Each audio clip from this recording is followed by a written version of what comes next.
নমস্কার বন্ধুরা, আমি আজ রাঁধুনি কেরামতি চ্যানেলে পুর ভরা দই আলু রেসিপি নিয়ে এসেছি। প্রথমে আলু অর্ধেক করে কেটে নিয়ে চামচের পেছন দিয়ে মাঝখানে আলুটা খুঁড়ে গর্তের মতন করে নিলাম।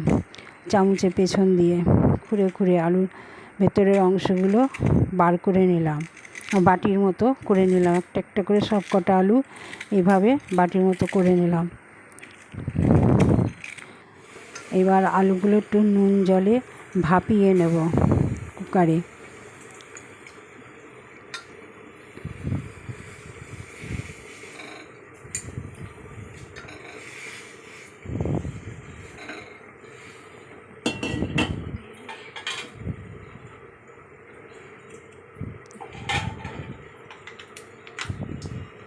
একটু ভাপিয়ে নেব।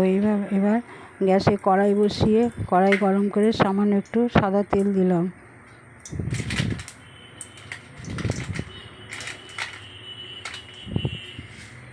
তেলটা গরম হলে পরে কালো জিরে দিলাম, দিয়ে আমি আগে থেকে ছোলার ডাল, আদা, লঙ্কা আর আলুর ভেতরে যে কুড়িয়ে নিয়ে ফেলেছিলাম সেই টুকরোগুলো দিয়ে একটু পেস্ট করে নিয়েছি। এবার ওই পেস্টটা দিয়ে দিলাম। এটা দিয়ে পুর তৈরি করব আলুর।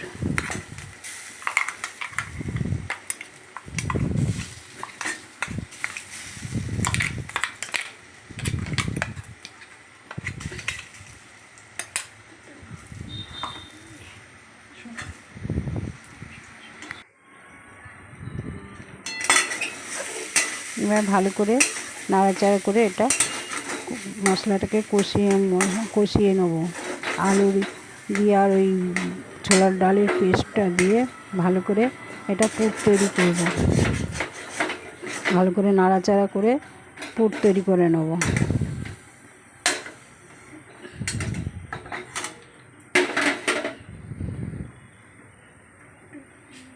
বন্ধুরা দেখুন, আমি আলুর খোসাগুলো ভেতরের অংশগুলো ফেলিনি, ওটা ছোলার ডালের সঙ্গে পেস্ট করে এর মধ্যে দিয়ে দিয়েছি। এবার একটু চিনি দিলাম এর মধ্যে। ডালের সঙ্গে নুন দেওয়াই ছিল, নুন, কাঁচা লঙ্কা আর আদা একসঙ্গে পেস্ট করে নিয়েছি।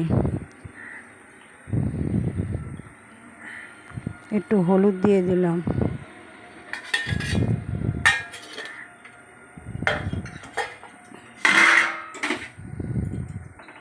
এবার ভালো করে মিশিয়ে নিচ্ছি, মশলাটাকে ভালো করে কষিয়ে নিচ্ছি। আলু ছোলার ডাল বাটাটাকে, পুরটাকে ভালো করে কষিয়ে নিচ্ছি। এবার পুরটা নামিয়ে এবার ওই ভাপানো আলুগুলোর ভেতরে পুরটাকে ভরে দিলাম। ভালো করে ভরে দিয়ে মুখটাকে ভালো করে আটকে দিলাম যাতে পুরটা না বেরিয়ে আসে। প্রত্যেকটা আলুর ভেতরে এইভাবে ছোলার ডালের পুরটা ভরে দিলাম, দিয়ে মুখটা আটকে দিলাম।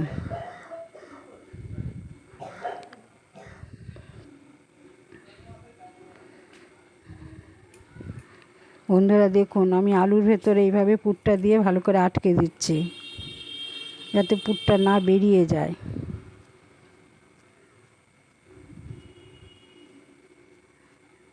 একটা একটা করে সব কটা আলু এভাবে পুর ভরে নিলাম।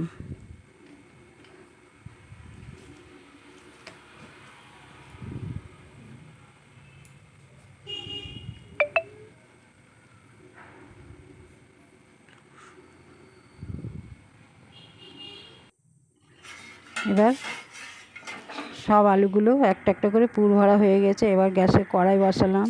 কড়াইটা গরম হলে সাদা তেল দিলাম। সাদা তেল গরম করে আমি পুর ভরা আলুগুলো একটা একটা করে তেলের উপরে বসিয়ে দিলাম। পেছন দিক করে দিলাম, আগে পেছনটা হয়ে যাবে, তারপরে উল্টে পুর ভরার দিকটা ভেজে নেব। একটা একটা করে সব আলু কড়াইয়ের মধ্যে দিয়ে দিলাম, তেলের মধ্যে ছেড়ে দিলাম। আস্তে করে বসিয়ে দিয়ে সবগুলো আস্তে আস্তে করে নাড়তে হবে, এপিট ওপিট করে ভাজতে হবে যাতে ভেঙে না যায় বা পুরগুলো না বেরিয়ে যায়। আমি একটা একটা করে সব উল্টে পাল্টে ভেজে নিচ্ছি। ঘুরিয়ে ঘুরিয়ে চারিদিকে ভেজে নিলাম।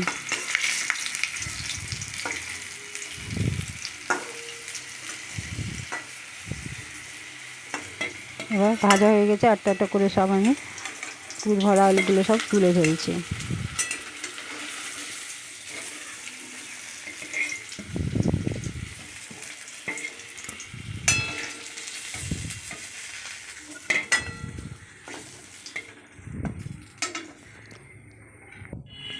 আর আমি ওই তেলে গোটা জিরে ফোড়ন দিয়ে দিলাম,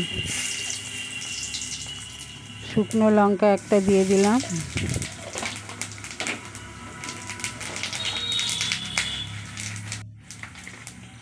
গোটা তেজপাতা দিয়ে দিলাম,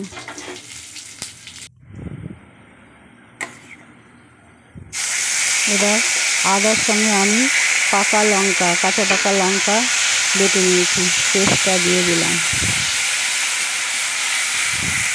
দিয়ে ভালো করে তেলের সঙ্গে কষিয়ে নিলাম মশলাটাকে।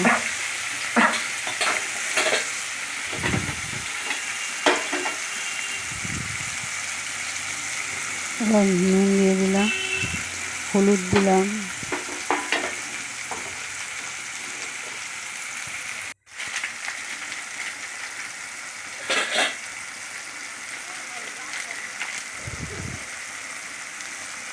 জিরের গুঁড়ো দিয়ে দিলাম,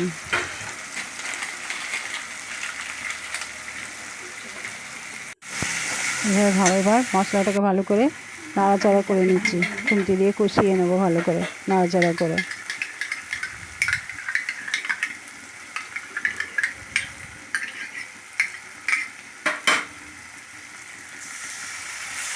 এবার আমি দইটা ফেটিয়ে রেখেছিলাম, এবার ফেটানো দইটা দিয়ে ভালো করে মশলার সঙ্গে কষিয়ে নিচ্ছি।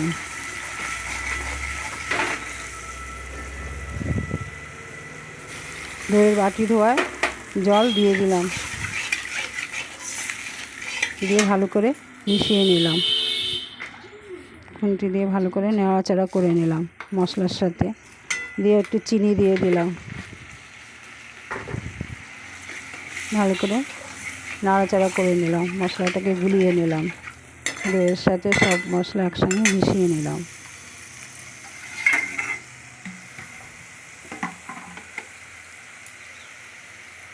ফুটে উঠলে এবার ভাজা আলুগুলো একটা একটা করে সব দিয়ে দিলাম কড়াইয়ের ভেতরে,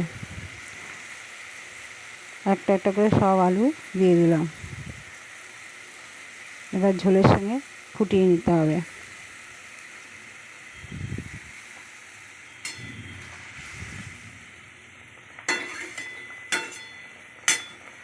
এই রেসিপিটা যদি আপনাদের ভালো লাগে তাহলে রাধুমতি কেরামতি চ্যানেল লাইক এবং সাবস্ক্রাইব করবেন, এবং রেসিপিটা খেয়ে দেখবেন কেমন লাগলো আমাকে কমেন্ট করে জানাবেন।